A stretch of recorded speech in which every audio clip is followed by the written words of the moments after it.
This is a program I've written to do a number of things. First, to browse your blips. Second, to be able to back up your blips. And third, to make books out of your blips. So it's supported on iPad, on Mac OS and on iPhones. And to start with, you have to sign into Blip as you would normally do. I'm going to cut this section out just to protect Hazel's email address, but I'll come back once it's logged in. But basically I'm going to be pressing the sign in button. So once you've signed in, you obviously get the latest blip, and you can do all the things you might expect. So you can go to the previous one, you've got comments, etc., metadata, you can go last year, next year, pick dates. These indicate when a blip has been made, so if you go back to, I don't know, another year, you can see those dates and again pick up those directly. And it should also open the extras for that date, so comments, etc. And obviously that's all well and good, and you can do that on the current blip application. The more interesting bit, I guess, is being able to back up your blips. So again, you just pick the item off the menu, and suppose you just want to pick a backup for the last week in this case. So you pick the dates off the menu choosers. It will only let you pick dates for dates you have blips for. So if you want to start on the date that didn't have a blip, let's go back to, I don't know, something a long time ago, 2010. There are no blips for that date, so you can only start where you have a blip. But obviously you can go through dates that don't have blips, but it won't back up anything. So let's just, again, start from May the 1st. Now this bit about stripping URL links, if you are wanting to include these in documents, then having the underlying links is probably not of value, but you can choose to keep them in simply by turning those off. But mostly if you're going to create books out of them, you'll want to strip those links out. And again, this will generate files of your blip text, your extras, your comments, your titles, etc., etc., in a zip file. So we'll start by creating a directory to put this in on my iPad. We're going to put it in backups. So we'll choose that one and we'll start the download.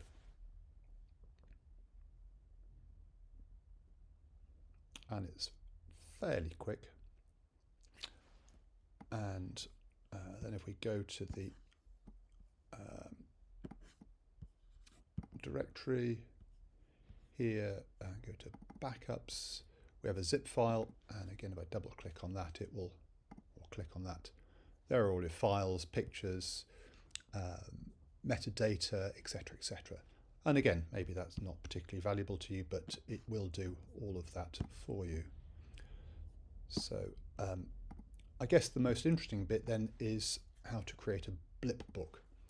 So this again brings you up a menu, and let's suppose you want to call it your my amazing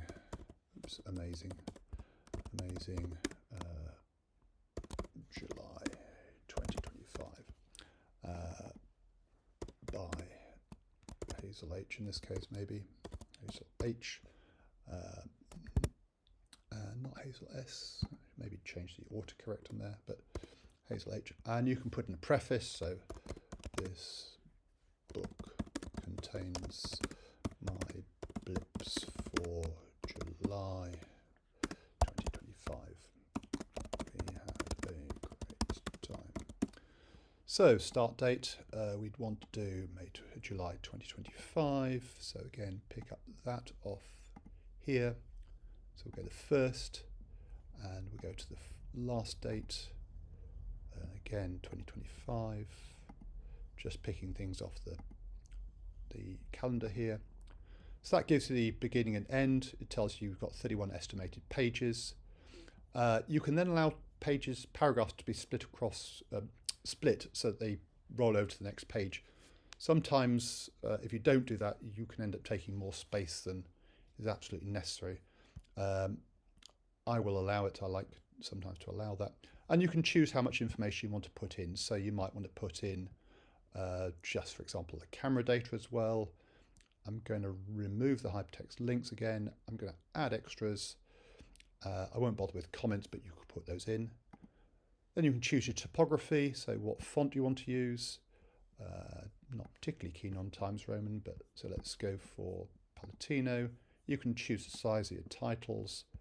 That's what your cover is going to look like, black on white, but you could go for something more, I don't know, interesting. Again, you can change the size of the titles. That's the heading of a day entry. There's the comment heading entry, and this is the blip text entry font. So again, once you've chosen those, you can decide what book format you want. So you could just go for something you print at home, say an A4 document. So if we scroll up and down this list, you go for A4 portrait, and you can change your margins, etc. But if you really want to upload and print a professional book, then something like a blurb, a standard landscape might be good. And you can choose hardcover, softcover, dust jacket. For small books, maybe softcover is the cheapest, as is standard paper. So once you've done that, then you can go to a save location, give your book a title, and that will then generate you two files, one of the contents and one of the cover, the cover page. So I'm going to just save this to a location on here, my iPad book. I'm going to save that, and then I'm going to generate the book. And you can see it doing the various entries down here. So it builds a PDF document for you.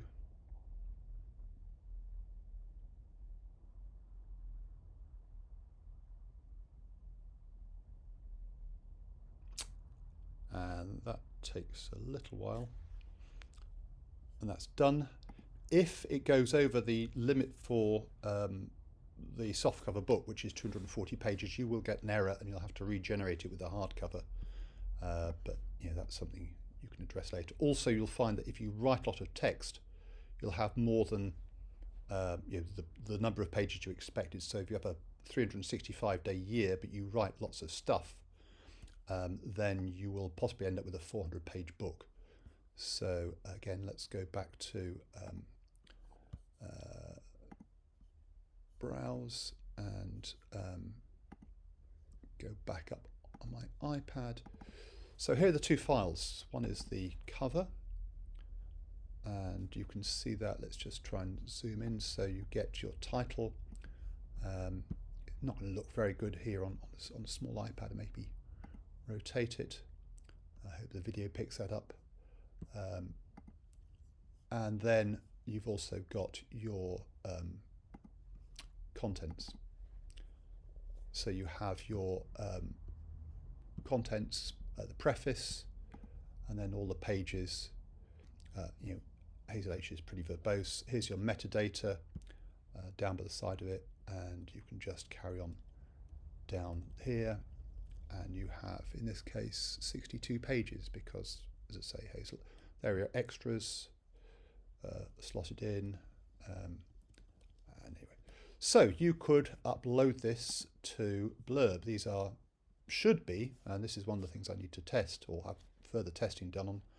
These should be Blurb compatible, so you should be able to upload those.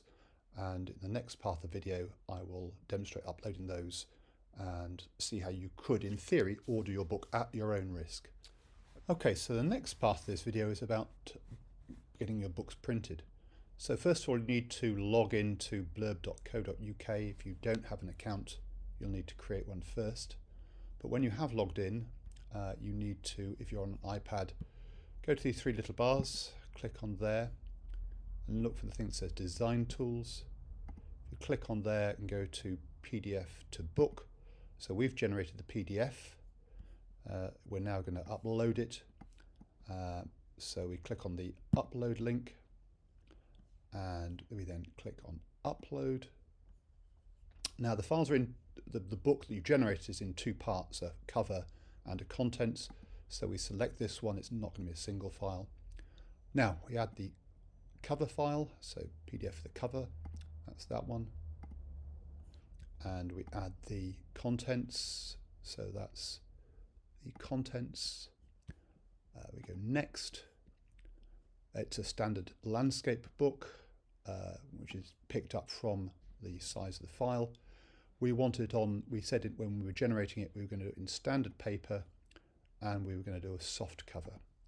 So if we do that, again, scroll down. This is about logos. It's cheaper to have the logo on the book, so you choose that. Give it a title. I'm not going to give it my book. This is just for the blurb name in its directory of things you've published. I'll call it me, and I'm going to upload those.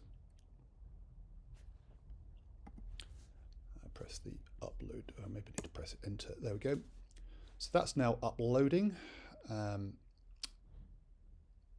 It'll check for sizes and compliance and not being too long for the system. So this is uploading now.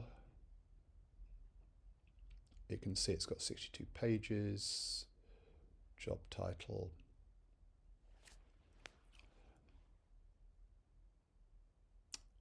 And we can now preview the book.